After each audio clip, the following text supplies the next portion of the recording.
Today, we're diving into something that feels like it's changing by the minute, practically. It's not just some far-off future idea anymore. It's actually, part of our lives right now. We are talking about artificial intelligence, AI. It's genuinely starting to reshape how we live, how we get work done, even how we think about what's coming tomorrow. And the big question we're tackling in this deep dive is, well, where is AI really going? What comes after this huge wave of generative AI tools, the ones everyone's been talking about? Our mission here is to explore the breakthroughs, but also the serious challenges and all the different potential futures out there, futures that actually we still have a say in shaping. So let's get into it. We've gathered a lot of different perspectives from our source material so you can walk away with a clearer picture of where AI is now and where it might be headed. Okay, so to really get where we're going, let's ground ourselves first in what AI is doing today. Because it's easy to think of it as, sci-fi stuff. But the truth is, it's already woven into our daily lives, often pretty invisibly. It's real. It's here. And what really jumps out from the sources we looked at is just how widespread it already is. Oh, absolutely. AI isn't just in labs anymore. It's, like you said, it's literally in your pocket, on your smartphone, it's on your screen, deciding what news you see, what videos pop up. It's helping manage traffic flow in cities. It's assisting doctors with diagnoses. It's even, picking the songs on your streaming playlist. Right. Think about it. Netflix guessing your next favorite show. That's AI. Your phone finishing your sentences. AI again. Or asking Siri or Google Assistant a question and getting a decent answer. That's all powered by AI working away behind the scenes. Mm-hmm. But the thing that really brought AI out into the open for everyone recently, that's been generative AI. Yeah, like ChatGPT and the others. Exactly. Tools like ChatGPT, MidJourney for images, Gemini. These things don't just process data, they create stuff. They can chat, make pictures, even write music. And that shift from just crunching numbers to actually generating content, that's made AI feel really accessible, Millions of people can play with it now. And what's really striking, looking at the sources, is that this level of integration, it's genuinely just the beginning. It really is kind of mind-blowing how fast it's all moving, isn't it? Like watching evolution on fast forward. And if this is just the start, wow, it makes you think about what's just around the corner, especially since so many of us are using these tools now.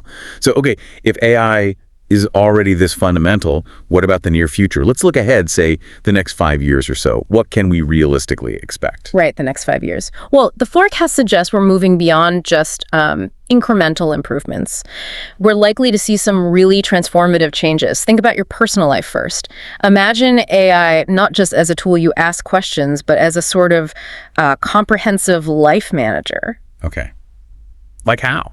Well, picture an AI that doesn't just remind you of appointments, but actively manages your complex schedule, finds the best travel deals automatically, maybe even negotiates your bills down for you. Interesting. It could even help with meals, suggesting recipes based on what's in your fridge and your dietary needs. Like a really smart, proactive agent working for you 24/7. Okay, that sounds pretty useful. What about other areas like healthcare? Healthcare is where it could be truly revolutionary. Our sources are pointing towards AI enabling much earlier cancer detection, for instance, spotting things in scans the human eye might miss. Wow. And beyond detection, we're talking personalized treatments tailored right down to your DNA. Using AI to analyze massive amounts of genetic data, maybe using techniques like federated learning, so privacy is protected. The goal is predicting illness before it happens, shifting medicine from reaction to prevention. It's huge. And work. People are obviously worried about jobs. Yeah, that's a big one. The vision for the workplace generally isn't mass replacement, but AI as the, quote, ultimate coworker. The idea is AI takes over the really repetitive, data-heavy tasks, the boring stuff, basically. Yeah. That frees up human workers to focus on things like, creative thinking, strategy, complex problem solving, managing relationships, the stuff that needs a human touch. That sounds like a pretty advanced, maybe even efficient future. It definitely sparks some optimism. But, and there's always a but, right? With power like that, surely there are big challenges too. What do the sources say about the downsides in the next 5 years? You're absolutely right to ask that. The next 5 years won't just be about the cool new tech. They'll be defined by how we manage it, how responsibly we deploy it. We'll definitely be grappling with major issues, things like protecting our privacy as AI handles more and more personal data. Managing the job shifts, because some jobs will change or disappear even if new ones emerge. We need ways to help people adapt. And then there's the whole issue of bias. AI learns from data, and if that data reflects historical unfairness, the AI can end up making biased decisions. That's a huge risk we need to tackle head on. Yeah. So as the sources stress again and again, the choices we make now in these next few years, they're really going to set the stage for the long term. It really makes you think about your own job, your own life, doesn't it? How all this might affect things personally. Okay, let's stretch things out even further now. We've talked 5 years. What about 10, maybe 20 years down the line?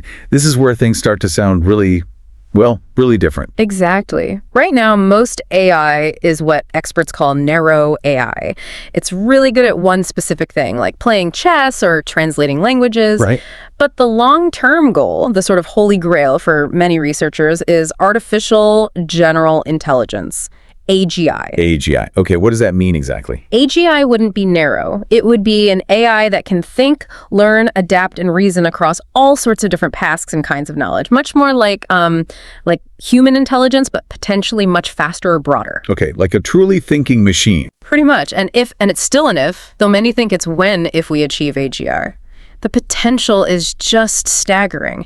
Imagine AGI helping scientists unlock totally new laws of physics, or working with doctors to finally cure diseases like Alzheimer's or cancer, things that have stumped us for centuries. Wow. The sheer speed of discovery could just explode. It could fundamentally change our understanding of everything. That kind of progress sounds incredible. Almost utopian, maybe? But I sense there's a catch. Our sources definitely highlighted some major concerns here. What are the big questions AGI forces us to ask? Yeah, this is where it gets really, really tricky. The huge questions are about control and power. If we build something that intelligent, who's in charge of it? Does one company own it, one country? Or can we figure out a way for humanity to manage it collectively? Because the sources warn pretty clearly that concentrating that much power in just a few hands, well, the risks could be enormous. Unintended consequences, misuse. Yeah. It could outweigh all the amazing benefits. So building AGI isn't just a technical problem. It's maybe even more of a political one, an ethical one, a very human challenge about how we govern something potentially far more capable than ourselves. How do we even start preparing for that? It's a massive question, thinking about the societal impact. And it underlines that we can't just focus on the cool tech. We have to grapple with the risks. Okay, so let's unpack those risks a bit more directly now, because the excitement needs to be balanced with a clear look at the potential dangers mentioned in our sources. Yeah, it's absolutely crucial we don't sweep these under the rug. One of the most talked about risks is job disruption on a massive scale. The concern is that AI could automate jobs much faster than we can create new roles or retrain people. That could cause huge economic pain and social unrest if we don't manage it proactively. Okay, what else? Then there's the bias issue we touched on earlier, but amplified. If AI systems are making critical decisions, loan applications, hiring, even legal judgments, and they've learned hidden biases from their data, that can lead to really unfair discriminatory outcomes, locking in inequality. Right, perpetuating old problems. Exactly. And there's also the risk of misuse. Think governments using AI for mass surveillance, or corporations using it for super sophisticated manipulation of consumers or voters, or even worse, autonomous weapons systems. It's pretty chilling. It is. And then there's the ultimate kind of existential risk, building something we simply can't control. An AI that becomes so advanced its goals start to diverge from ours, or it makes decisions we didn't intend with consequences we can't predict or stop. What really keeps the experts up at night, based on what we've read, isn't just can we build smarter AI? It's more like, how do we guarantee that what we build is safe, controllable, and actually beneficial for humanity in the long run? What should it do, not just what can it do? Those are incredibly serious points. It really brings home how personal these risks are for everyone's future jobs, fairness, safety. Yeah. But let's pivot back, because it's not all about the risks, is it? There's also this incredibly powerful vision of hope, the positive side of AI, if we guide it well. Let's focus on that potential now. Absolutely. It's vital to keep that positive vision in mind, because AI, steered correctly, really could be, as some sources put it, maybe the greatest tool humanity has ever created. Think about education.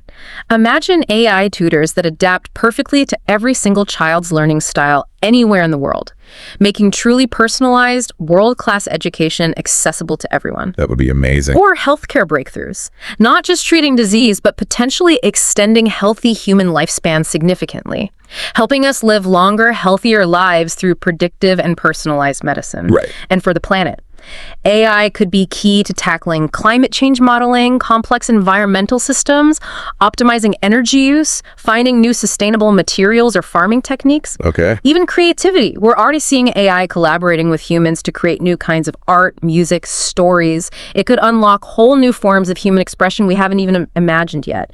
So if we connect this all together, the future doesn't have to be a scary sci-fi movie. It could be, abundant. It could be beautiful. It could genuinely enhance what it means to be human. That's a much more inspiring picture, isn't it? Yeah. It really encourages you to think about that positive potential. Okay, so bringing it all back to right now, we've seen the potential, we've seen the risks. It feels like we're at a crucial point. What can we actually do today as individuals, as societies? How do we push things towards that positive future we just talked about? What actions can we take? That's the key question, isn't it? We absolutely have agency here. It's not just happening to us. First off, we need to push for responsible development. That means demanding that companies and researchers build AI systems that are safe, transparent, fair, and auditable. We need to know how they work, especially when they affect our lives. Transparency, yeah, that seems critical. Definitely. Then there's education and reskilling. We know the job market is going to change. We need massive efforts to help people learn new skills, adapt, and thrive alongside AI. Lifelong learning needs to become the norm. Okay, makes sense. And this can't just be one country acting alone. AI is a global phenomenon, so we need international collaboration on safety standards, on ethics, on governance. It needs to be a team effort, not just a race. Right, working together. And maybe most importantly, we have to keep humans at the center of it all. The goal should always be for AI to amplify human capabilities, to help us be smarter, more creative, more compassionate. It should augment us, not replace us. So the big question we should all be asking, I think, is, are we building AI that truly serves humanity's best interests? Are we ensuring it benefits everyone? That's the challenge ahead. That's a really powerful way to frame it. It really emphasizes that we all have a role to play in shaping this. So as we wrap up this deep dive, it's clear the story of AI is still being written. We're standing at a real crossroads. It could be humanity's greatest achievement. Or if we mess it up, potentially our biggest mistake. But the key takeaway, perhaps, is that the choice, ultimately, is still ours. So the question for you is, what will you do with this knowledge to help shape that future? We really hope this deep dive gave you some valuable insights and plenty to think about. Thanks so much for joining us.